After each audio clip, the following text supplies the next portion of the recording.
What do you think of when you hear of economics? Do you think of math, statistics, numbers? Economics to me has always been a fascinating subject that I had a deep wish to explore. But there was always one issue. Whenever I wanted to get into economics, I was swarmed with numbers, statistics, graphs, and formulas, and that never made sense to me. It never made sense to me as I had the realization that economics is humans acting, reacting, and valuing under scarcity. Through this realization, notions of understanding economics through math, statistics, graphs, and mathematical formulas did not reflect the subjectivity involved in the field. This was until I came across the Austrian School of Economics. Now, before I get any deeper into this, it's important to note that when I say the Austrian School of Economics, I'm not referring to the country itself. Rather, it was labeled as Austrian due to the founder coming from Austria. Now that that's out of the way, it's time to talk about the first essential theory. This theory is called the subjective theory of value. Now, theories of value in economics are extremely important. In economics, theories of value are central to economics. Why? Because economics is all about humans valuing, thus buying products and services. One key component of the subjective theory of value is that there is no intrinsic or inherent value attached to any object, any product, any service. Now, in order to get this meaning closer, let me ask you guys a question. What do you guys think is more valuable, diamonds or water? Raise your hand if you think it's diamonds. Perfect. Now raise your hand if you think it's water. Okay. This is actually a very famous paradox in economics. It goes as follows. Why are diamonds more expensive than water, although water is essential for human survival? Now I want you guys to think about this as we go through these Austrian principles. Truly try to answer that question. One key Austrian response, though, is that diamonds are not necessarily more valuable than water, nor is water necessarily more valuable than diamonds. It's all about the person evaluating it. What this means is that one person may value in one circumstance diamonds over water, and another person in a different circumstance may value it in an opposite manner. In order to get this even closer, allow me to give you a thought experiment.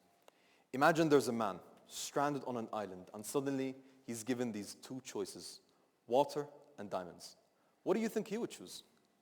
Water, right? It makes sense. Now let me give you guys another scenario. Imagine there's a rich man with access to abundant resources, and suddenly he's also given these very two options. What do you think he would choose? Now some people may say water because maybe he's currently thirsty, but the obvious answer is that he's going to choose diamonds as it's valuable to him, given that he has access to abundant resources.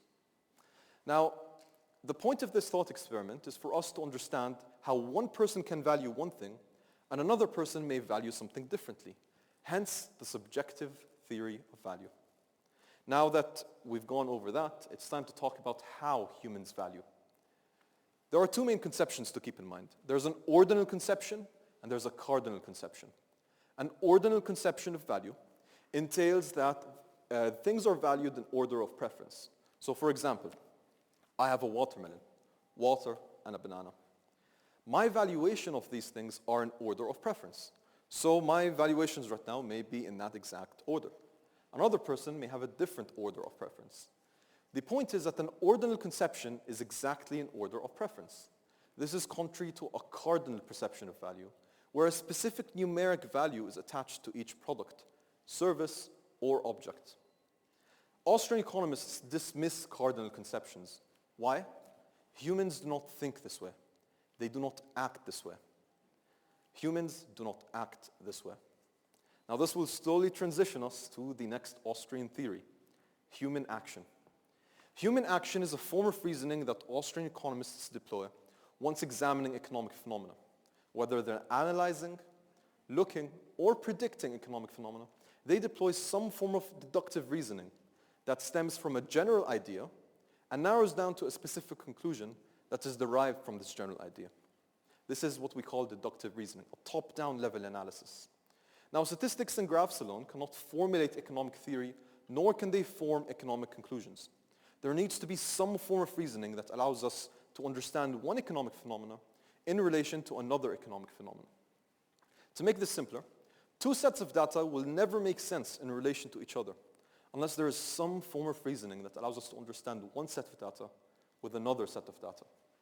Otherwise, these are just random numbers allocated on a chart. What this also means is that Austrian economists do not necessarily reject absolute use of statistics and graphs. Rather, they only reject them if they are being used as a foundation for economic conclusions. Now, as we're talking about all of these theories and principles, it's time to utilize them in an example. Let's demonstrate it. Let's talk about minimum wage laws.